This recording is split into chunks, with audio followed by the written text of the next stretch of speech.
Thank you for joining us on Easy's Community Focus, where we look at the issues that matter in South Florida and the people and organizations that are making a difference. One of the things that got lost during the pandemic, this is still ongoing, is our art and culture scene. It's been very difficult to present programs when people cannot be together. But gradually, the different art and culture centers are starting to figure out ways that they can seat people or bring people in smaller groups so that we can still enjoy the best of South Florida. Now, at this time last year, prior to COVID-19, things were just getting underway with the plans for Art Fort Lauderdale on the Water, an event put together by a gentleman named Evan Snow, who has become a real mover in the art and environment world with his Thousand Mermaids project, where they're actually building coral reefs that are shaped like mermaids. So bringing in Louise Irvine, who is the curator at the Wiener Museum of Decorative Arts. Louise, how did you get to be the opening day of Fort Lauderdale Art and Design Week? Well, we worked very closely with Evan on our last live event on Halloween when we had an event called The Mermaid Tale. We were focused on all the fantasy mermaids in the collection, and we had the good fortune to meet a real live mermaid, Okay. who's also known as Alexandra Barth in her day job. Okay. She's a marine biologist. And so Evan, as you know, is involved in the Thousand Mermaids project, Right. which is all about creating a sort of underworld mermaid sculpture park and helping to conserve the coral reefs in Florida. So it's been a very worthy cause. And so he was involved in our event in October 31st. And leading on from that, we said, well, we'll be involved when you do Fort Lauderdale Art and Design Week. And then, of course, it's a little different from previous years because it's not the art on the water kind of Right. structure that he had. And so because we were open and we could do a live event, we thought, well, we should program it so we can, be first out of the starting box and hopefully people will come along. And for those who can't come along, our goal is by later in the week to have some of the event, or at least the feel and flavor of the event, on our website so that people can enjoy it virtually. What's so nice is that you've taken what you normally do, which is working with the fired arts, and you've incorporated it into the whole theme. So your opening day, fantasy, fashion, and fun in the fired arts. That right off the bat, just the name makes me want to go. Yeah. And within that, you have a couple of, special exhibits. Yes, we do. One of the great surprises and joys in December was that Yadro, the porcelain company in Spain that people are very familiar with, the beautiful figurines that they make. Yes. They decided to donate to us this most amazing chandelier that's filled with dancing porcelain fairies.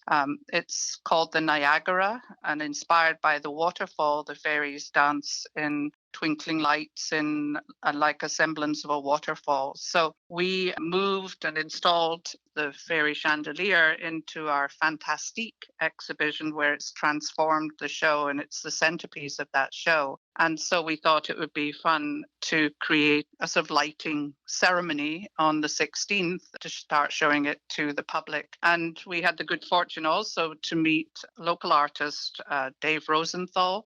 Dave's a multidisciplinary artist, and he was visiting the museum as we were setting up the chandelier. And he was so inspired by it that he's composed some music to surround the lighting ceremony. How exciting. So that's exciting that we're going to have an original piece of music to accompany the lights. So that kicks off the very beginning of the day. And then it goes on from there. It gets more and more fun as we go through the day.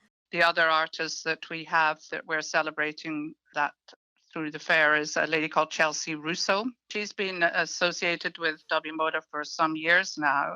She was formerly a professor at the Fort Lauderdale Art School, College of Art and Design in Fort Lauderdale, which sadly is no more. But Chelsea's gone on from strength to strength. And as well as being a very talented fashion designer who had a really successful New York fashion career before moving to Florida. When she came down here, she became more focused on her glass art, and she works with a type of glass art which is kiln formed. But what's become very distinctive and interesting about her work is that she makes wearable glass. In other words, little bikini tops or corsets or other sort of interesting creations that are made entirely of glass. It's amazing to see, and it's amazing to think about it, really, and to see how comfortable the models all say it is. I haven't actually tried one personally. She doesn't make them in my size, but she and I have a joke that one day we're Right. both going to be Right. decked out in her corsets. But I'm leaving it right now to the beautiful young women that come and model on our runway shows that we've had here and wear her exquisite glass creations. So we have she's doing a customized design for this event, and she's going to create a new glass top for Ranu, who's our mermaid in residence now, Okay. also known as Alexandra. So she's going to unveil her latest creation at the event, and then Ranu, our mermaid, will be modeling it. It So sounds like just a whole fantasy day between it is. mermaids and fairies and wearable glass. And there's It's another element too, because of the sharks. Somebody actually pointed out recently that it was a bit like the Wizard of Oz, sort of mermaids and sharks, and right, what right. else have fairies, and what else have we got going on? But no, the sharks come into it because Ranu, alias Alex, is actually a specialist in sharks and Sure. shark conservation. And she actually prefers to call herself a mer shark rather than a mermaid, Oh, that's funny. because her tail is inspired by a whale shark, and it so has all the starry patterns of a whale shark.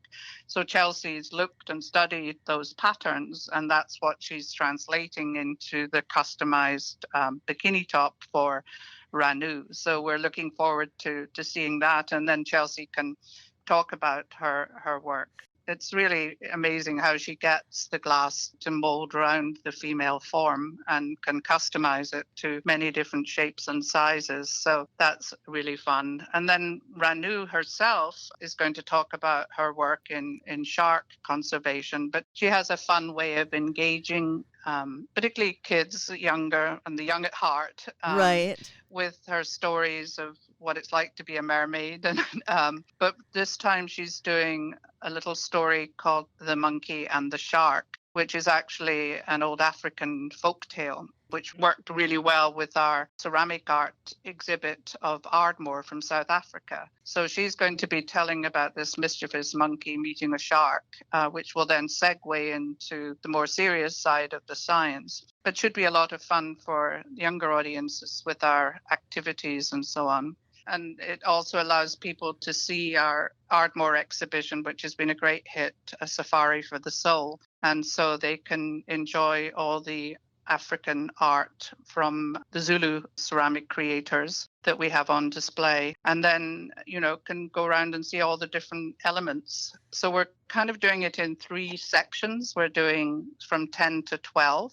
There'll be that program that I've more or less outlined, and then all repeat from 12 to 2 with a new audience, and then all repeat from 2 to 4 with a new audience. And that way we want to get around any issues with people trying to crowd in or, become too close to either the guests or each other. Right. Do you need people to make reservations so you can ensure? Yes. Okay. Yes. So if they want to do it online, they can do so through Eventbrite. And the pre-booked time tickets are available in the time slot that they choose. Or they can call the museum and we will take credit card details and their appointment time. But that's the best way to do it, because we don't know for anybody who chooses to walk in whether we'll be able to accommodate them, because first come, first serve will be the pre-booked tickets. Now, the Safari for the Soul exhibit, I was fascinated by that, and that's been running for since December, I believe, or earlier? Mm-hmm. Just a bit earlier than that. We opened in November with that exhibit, and we've managed to extend it. We only had part of it for a short time, but we've managed to create an extension because it's the first time we've actually had any pieces of Ardmore to sell at the museum. The dealer who represents Ardmore in this country allowed us to sell some of the work and the proceeds to benefit the Wiener Museum. So we've just refreshed that show because obviously pieces have sold, and it's kind of like a changing exhibition in that little selling part. But as you know from your previous visits, Ellen, we do have a spectacular Ardmore collection, which is always permanently part of our galleries here at WMODA. So it's a combination. The safari, if you like, will take you through the little selling component and also through the permanent gallery to reveal all the work that's done by the Ardmore ceramicists in South Africa, one of the most popular exhibits. So we keep switching it about at the museum with lots of different themes and displays. And what I love also is all the work we're doing now with artists in our community in Fort Lauderdale and also in Miami. We're working with a number of artists in glass and in ceramics. And that's a fun part of what we can do. So we're not just about the fired arts of the past, but about keeping those media alive and well in the present day. So that's part of what we're very proud of at WMODA. You've really worked at evolving to accommodate some very difficult times and to keep the audiences coming and make the presentations available to people and make sure that art is still here in the community. And I congratulate you and your supporters who are helping you continue to go. Are you still doing events other than like these special events, but you had been holding parties and that sort of thing. Are you able to do that during the pandemic? Not at the moment. Okay. No. We're sort of limiting group sizes, and we don't offer our sort of very popular docent-led tours around the museum right now. Again, because we don't want people to, of unrelated parties to be mingling too closely. So we're not proceeding with those, but we've worked hard at having other ways of engaging visitors when they're here. And one of the fun things we've had going is sort of trivia trails around the museum. So people currently, they can go on a mermaid quest and find all the mermaids that are on display throughout the whole museum, and that's been engaging audiences of all ages. So we're trying to keep the kind of engagement and the fun element of it, and we're very grateful to our patron and benefactor Arthur Wiener, who has helped sustain us through these very trying times. Arthur is a passionate collector of ceramics and glass and has wanted to share his passions with other people, hence the coming about of the museum. Right. And he has managed to keep us going through these difficult times. But we're all hoping for better times ahead. I'm telling you. Return of our visitors.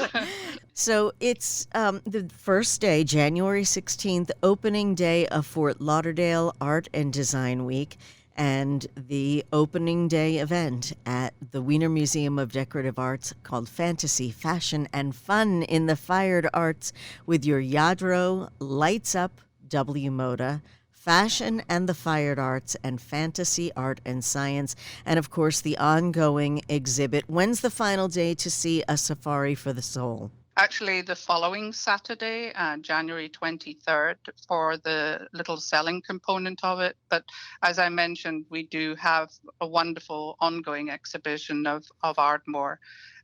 So we'll still be very focused on Ardmore. And we've also, which I didn't mention, got some wonderful fabrics that Ardmore have designed, and so we're displaying a wide range of their fabric designs, their pillows and table linens and so on, which are for sale in the museum store. So that's been another dimension, and that will continue obviously past the 23rd as well.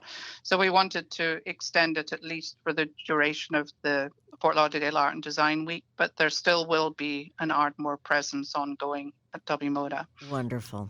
All right. So for information about all of this, you've got two websites to go to, either the Fort Lauderdale Art and Design Week, ftlaw.com, or of course the Wiener Museum of Decorative Arts at WMODA.com, where you can reserve tickets in advance. And what's the phone number again, Louise?